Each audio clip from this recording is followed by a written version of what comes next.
Hi hello നമസ്കാരം. മല്ലു മലയാളി കുക്കിങ്ങിൻ്റെ പുതിയൊരു വീഡിയോയിലേക്ക് എല്ലാവർക്കും സ്വാഗതം.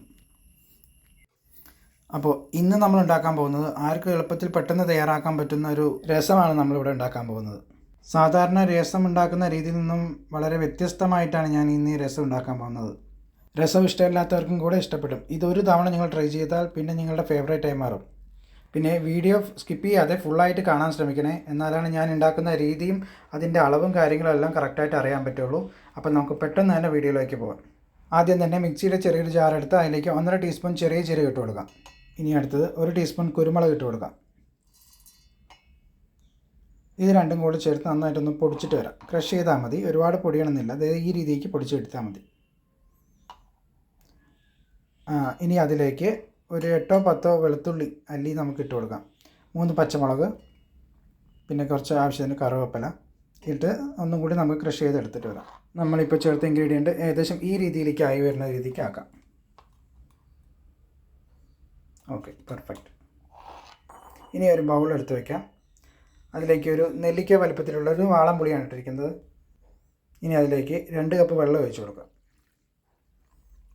ഇനി കൈ കൊണ്ട് നന്നായിട്ട് അതിനെ ഞെരടി തിരുമ്പി എടുത്തേക്കാം. നല്ലതുപോലെ അതിൻ്റെ ആ പുളിയുടെ എല്ലാം അതിനകത്ത് വരുന്ന രീതിക്ക് നന്നായിട്ട് ഞെരടി തിരുമ്പി എടുത്തേക്കാം. ബാക്കി വേസ്റ്റ് ഭാഗം നമുക്കെടുത്ത് കളയാം.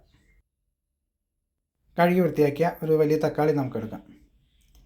അതിന് രണ്ടായി കട്ട് ചെയ്ത് ഈ സെൻട്രൽ ഭാഗത്തുള്ള അതിനെന്താ പറയുക, മൂക്കോ അതിൻ്റെ സെൻട്രൽ അതിങ്ങനെ കട്ട് ചെയ്ത് മാറ്റാം. നമുക്ക് രണ്ടിനെയും നന്നായി കട്ട് ചെയ്ത് മാറ്റി എന്നിട്ട് അതിനെ സ്ലൈസായിട്ട് ഇങ്ങനെ അരിഞ്ഞ് അതിലെത്തിട്ട് ഇട്ട് കൊടുക്കാം. ഇനി ഇതിനെ കൈ കൊണ്ട് നന്നായിട്ട് ഞെരടി അതിൻ്റെ ആ പൾപ്പെല്ലാം നല്ല രീതിക്ക് പുളിവെള്ളത്തിലേക്ക് ഇതാവുന്ന രീതിക്ക് നല്ല പോലെ ഇങ്ങനെ ഞെരടി പിഴിയാം. ഓക്കെ, ഇതായിട്ടുണ്ട്. ഇനി കുറച്ച് നമുക്ക് മല്ലിയില ഇടാം. കഴുകി വൃത്തിയാക്കിയ മല്ലിയിലയാണത്. നമുക്കിനി അത് ഇട്ട് കൊടുത്ത് തക്കാളി പിഴിഞ്ഞതുപോലെ നമുക്ക് അതും കൂടി ഒന്നും കൂടി ചേർത്ത് പിഴിഞ്ഞെടുക്കാം. തക്കാളിയുടെ ഒപ്പം ഇട്ടാൽ മതിയായിരുന്നു, പക്ഷേ ഞാനത് ഇടാൻ മറന്നു പോയതാണ്. അതുകൊണ്ടാണ്. രണ്ടും കൂടി ഒരുമിച്ചിരുന്ന് തിരുമ്പി കഴിഞ്ഞാൽ നന്നായിരുന്നു തന്നെ. ഇങ്ങനെയായാലും കുഴപ്പമില്ല. ഓക്കെ, അതായിട്ടുണ്ട്. ഞാനിവിടെ മൺചട്ടിയാണ് എടുത്തിരിക്കുന്നത്. നിങ്ങൾക്ക് അലുമിനിയത്തിൻ്റെ സ്റ്റീലിൻ്റെ പാത്രം എടുക്കാം. 3 ടേബിൾ സ്പൂൺ വെളിച്ചെണ്ണയാണ് ഒഴിച്ച് കൊടുക്കുന്നത്. എണ്ണ ചൂടായി വരുമ്പോൾ ഒരു 1.5 ടീസ്പൂൺ കടുക് ഇട്ട് കൊടുക്കാം. കടുക് പൊട്ടി വരുമ്പോൾ 8-10 ഉലുവ ഇട്ട് കൊടുക്കാം. 3 വറ്റൽമുളക് ഇട്ട് കൊടുക്കാം. നന്നായിട്ടൊന്ന് ഇളക്കി കൊടുക്കുക. ഓക്കെ, ഇത് മതിയാവും. ഇനി അതിലോട്ട് 1 ടീസ്പൂൺ ചെറിയ ജീരകം ഇട്ട് കൊടുക്കുക.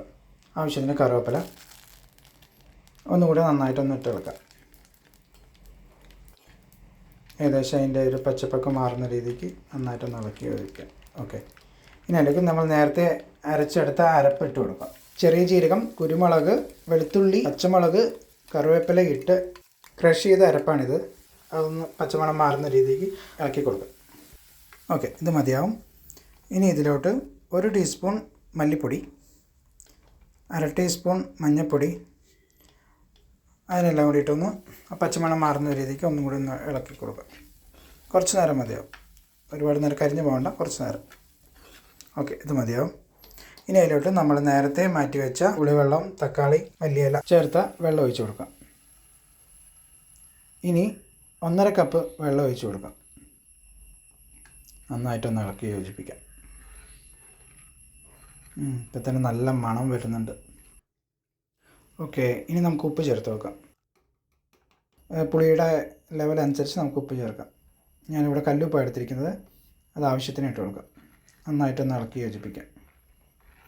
ഉപ്പ് അലിയുന്ന രീതിക്ക് നന്നായിട്ട് ഇളക്കാം. തീ ഒരു മീഡിയം ടു ഹൈ ഫ്ലെയിമിൽ വയ്ക്കാം.